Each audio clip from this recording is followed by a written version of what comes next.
I am Shubhru. I am Shubhru. I am Shubhru.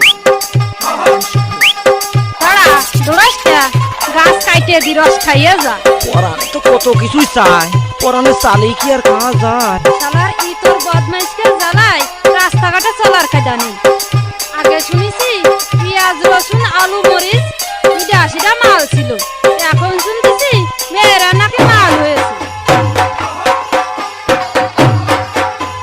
DJ.